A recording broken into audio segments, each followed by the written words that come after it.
in it. I just seen Quando Rondo try to execute that for months. Things in the toolbox to avoid certain things. In friendship, relationships, there are things in the toolbox. And I mean, the truth of the matter is, maybe the boundaries have been unclear. I feel like I've been consistent. You people are people that have been here this entire time. I feel like I've been consistent in my message, in my messaging, in my style of leadership, and everything. But if you lose the locker room, like I felt I lost the locker room in the second year of the Spotify deal when things weren't going the greatest. When I used to come in here and I used to say, hey, I'm trying to negotiate deals at a certain number. We need numbers to look a certain way to get to that number. And all I would get is, hey, man, we're number one.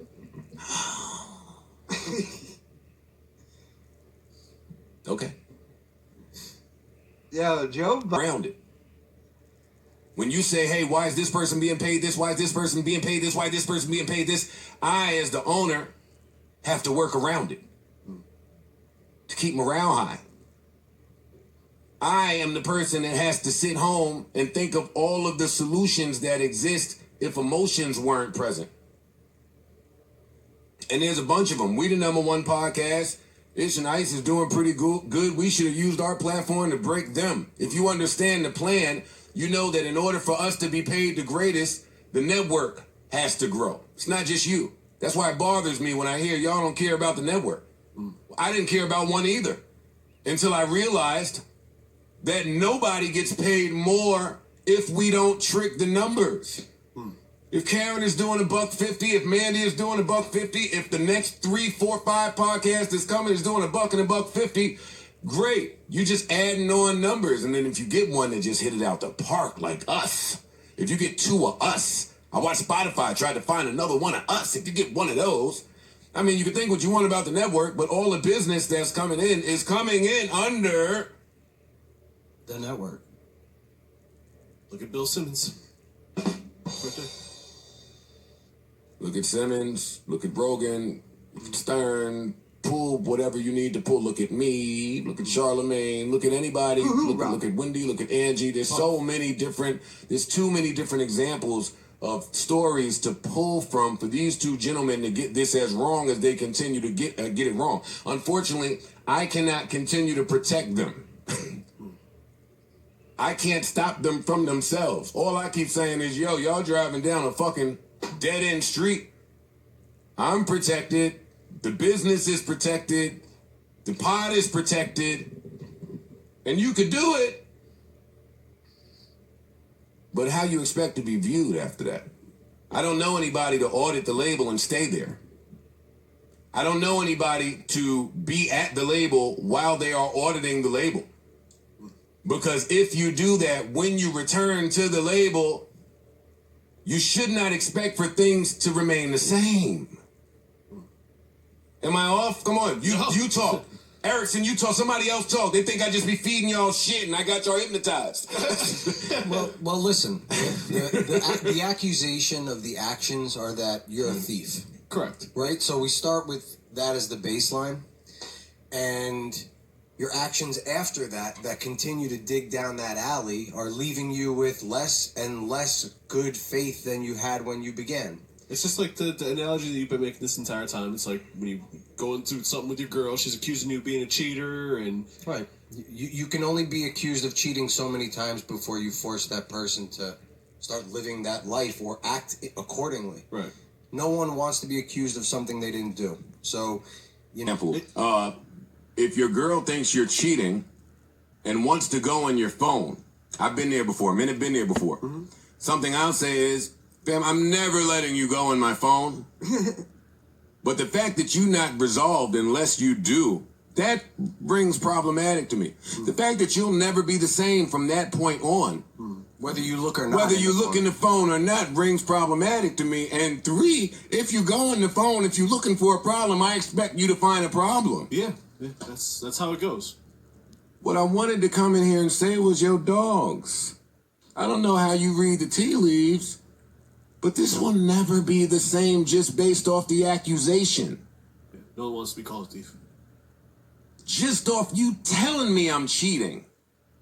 my level of devotion is not the same. And if I've been moving on friendship and love,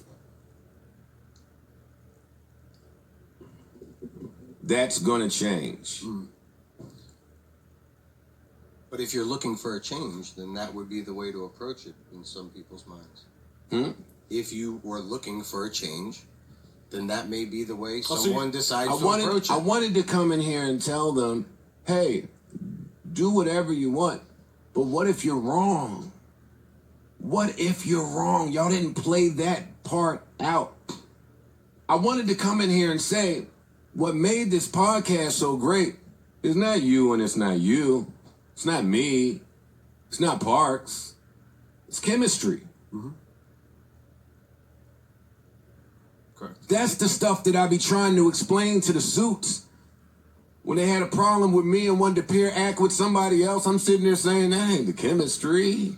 You can't see chemistry. You got to be able to. The suits don't get it. The creatives understand chemistry. I wanted to say to them, yo, dog, I don't know what's going on right now, but the chemistry ain't there, 1, and 2, I've been exactly the same the whole time. And if the chemistry's gone, then some of your value and worth leaves. And if that wasn't obvious and evident, their plan showed that. Hey, when I used to say you could play the hand upside down, I was talking to them. There's a lot of things I said over the last year. I was talking to them. That Gilly podcast breakup, I was talking to them. I've always been talking to them. So what does it mean when you say you could play the hand right side up? There's no deal that exists. There is no deal. Everybody's rich, well off. There's nothing to provide you the doubt. See, I'm not mad at your choice of action. I'm not mad at your course of action. I'm mad that you don't have nothing that's leading you down there. Don't call me a cheater if you ain't spoke to the girl. You ain't seen me out with the girl. You ain't heard I was fucking the girl. You don't have the history with me to be able to call me out like that. You don't have the history to be able to call me out that way. And if it's one thing that my friends and people that love me should know is I'm going to be me no matter where you put me. Is that off? Is that lost on anybody here? Am I offending anybody by saying that? I'm me. Not at all. No, I feel the same way about myself. I want to make a note. Honestly, I come from a bias standpoint, but it really doesn't matter. You're one of the most generous people I've ever worked with, especially when things are good. And I think on the downside of that, when things are tough, people that are close to you and are friends with you need to know when this guy? They need to give a little too, to help out, That the as new opposed Rory? to being a burden. And I don't think at any corner of this journey you've ever been selfish or this has always been about the bigger picture. Well, that's the part when it gets to I read things a little differently, and I'm an owner, so my memory is a little different. When we sat in here before all of this shit imploded, and Rory was offering me to his hands, I'll tell you a secret. That wasn't the real part I had a problem with you guys.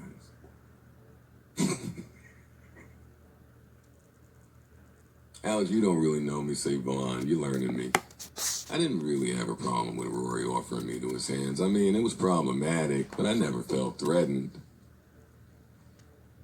But in that very same podcast, know what the problem was? Rory fixed his mouth to say, well, you want to play little stupid R&B songs in the middle of the pod and ruin everything about the pod, make it some bad pod. I leaned back. Good impersonation. Rory, you don't get to say what makes a bad pod here. You get to say what makes a bad pod on your pod. This pod is going to keep going whether you think it's bad or not. And I encourage you to go start a podcast so you can learn about some of the things that podcasters all across America are faced with. It comes without the luxury of the Joe Budden starter kit. It shouldn't be ego that says that. I got podcasters here. Shit, I went through it where I just didn't know how to get up. but we made it through. Rory and Maul can go start a podcast. Well, no, they can't. Not at least for another year. By contract. If they do, I'm going to sue the fucking pants off of them. Damn! But whenever they're able to, they can go and start a podcast. They can pay for the staffing. They can source the advertising. They can source the integrations. They can pay the insurance. Studio time. They could pay for the studio time, Engineer. set, location, engineer. They could pay for the LLC formation. They could pay for the insurance. They could pay what it costs to go on tour. You could pay what it costs for the hours of lawyer work for deals that don't get done. You can go do all of those things, but not. You are in breach of your contract, and from this point forward, you are